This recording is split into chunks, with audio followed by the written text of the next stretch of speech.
अरे हर्षा बाबा ब्लॉग कधी टाकणार अरे व्हिडिओ कधी टाकणार अरे ब्लॉग टाकणारच का नाही? अरे हर्षा पुढचा व्हिडिओ टाक. अरे हर्षा ब्लॉगिंग बंद केलंस का काय?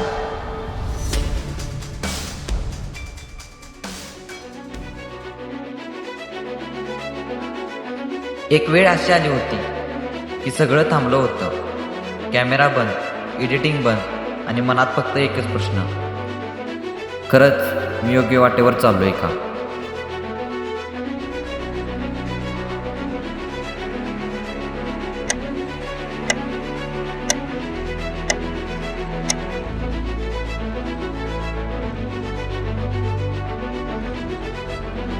पंधरा ते 20 दिवस झालं एक व्लॉग केला नाही. कधी कधी असं वाटतं की हे सगळं सोडून द्यावं. सुरुवातीला सगळं मजेसाठी सुरू केलं होतं. लोक असतील, लोकांना आवडेल, बस एवढंच वाटायचं. पण हळूहळू लक्षात आलं की हा फक्त छंद नाही, ही माझी ओळख आहे आणि कंटेंट बनवणं ही एक माझी जबाबदारी आहे.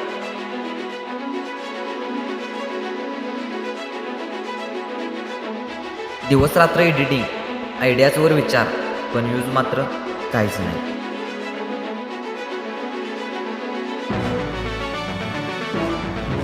काही जण म्हणाले सोडून द्या आता. तेव्हा वाटलं खरंच बस झाला आता.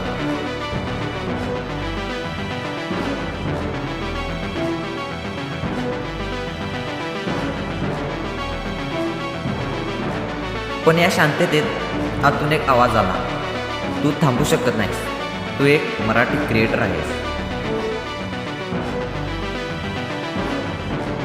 जेव्हा काही जण म्हणाले सोडून दे, तेव्हा मी मनातून ठरवलं नाही, आता थांबायचं नाही.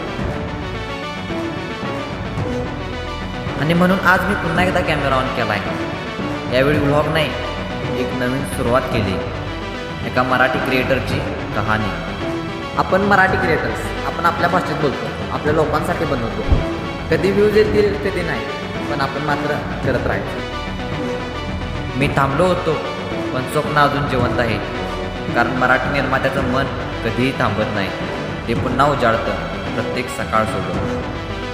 हा व्लॉग फक्त माझ्यासाठी नाही, त्या सगळ्यांसाठी आहे जे अजूनही स्ट्रगल करतायत. मित्रांनो, थांबू नका, कारण मराठी माणूस कधी हार मानत नाही. मराठी क्रिएटर म्हणजे स्ट्रगल नाही, ही एक ओळख आहे. ही भाषा, हा महाराष्ट्र, हे सगळं आपलं आहे. तेव्हाच एक आठवण मनात चमकली. पहिला व्लॉग, पहिलं एडिटिंग आणि मिळालेला सपोर्ट. आणि हृदयात एकच आवाज आला, तू थांबणार? तू मराठी क्रिएटर आहेस, ही तुझी मातृभाषा आहे. तुझं कंटेंट कोणाच्याही दिवसात प्रकाश आणू शकतं. तेव्हा लक्षात आलं, थांबणं हा ऑप्शनच नाही.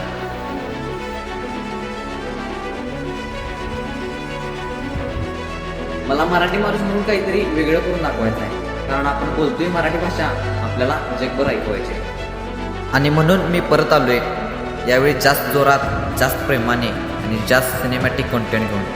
कारण एक मराठी क्रिएटर कधीही थांबत नाही.